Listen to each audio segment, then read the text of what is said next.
Okay,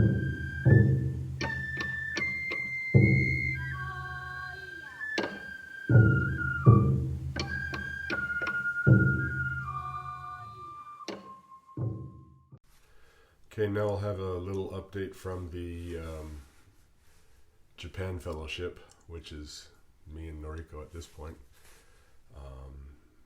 We came to be here by the hand of the Lord. We really feel that. We've been here for about 3 years. About 18 months before we came here, our family sat in the living room of our house in Morgan, Utah, and my wife had expressed a desire to go to Japan and set up an English school and teach the little children how to actually speak English. So I remember in that family meeting, my feeling was basically like, okay, see you later. And I was not as supportive as I should have been, and I was really kind of a jerk about it. So fast forward to the spring of 2017, sequence events led to a big change of heart for me, and we felt led to be here. All the tumblers fell into place that led us to the place that we're living in now, this house. And in reality, an earthquake actually played a big part in us being here. That's a long story. So next time we're together, I can tell you that story over a glass of wine or a nice cold beer. So anyway, we've also been preserved in this place.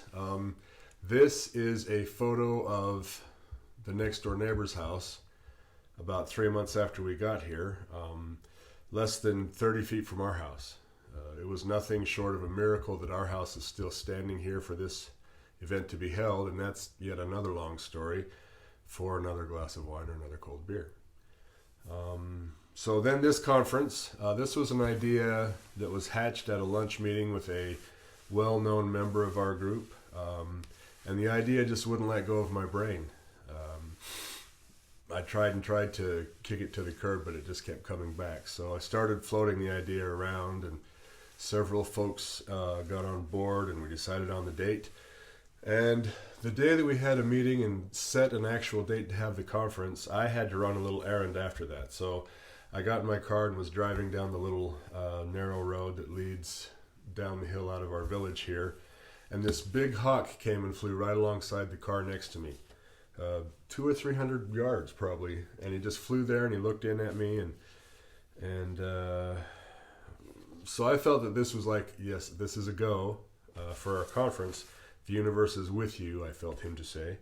And then after my errand, I was coming back, and I was across the valley from here, and it was quite cloudy that day, and but the clouds parted and this single beam of light just shone down on our little village here. I mean, it was beautiful. So I knew this was a blessing from on high, and we should go ahead and proceed with this. So we stuck it out. We got things done. We've had some obstacles along the way, as you know. The Corona thing really fouled us up, and we weren't able to do it live. But in my gut, I feel it was the right thing to do. We've had a lot of indications along the way that this is something that should have happened, and so hopefully we can find some fellow believers here, and this little seed we've planted in this conference can grow. We're going to be starting a regular weekly fellowship meeting at the little English school we have, and hopefully some people will join us, and we can have a good little fellowship going here. And like I said, I feel in my gut that this is going to lead to some sort of a translation project as well. I think that the word of the Lord needs to be had in Japanese language. So we'll see where that goes. But thank you very much for listening. Thank you for participating in our conference. We've enjoyed every minute of putting it together for you. And I hope that you will continue to benefit from these messages going forward in the future. Thank you.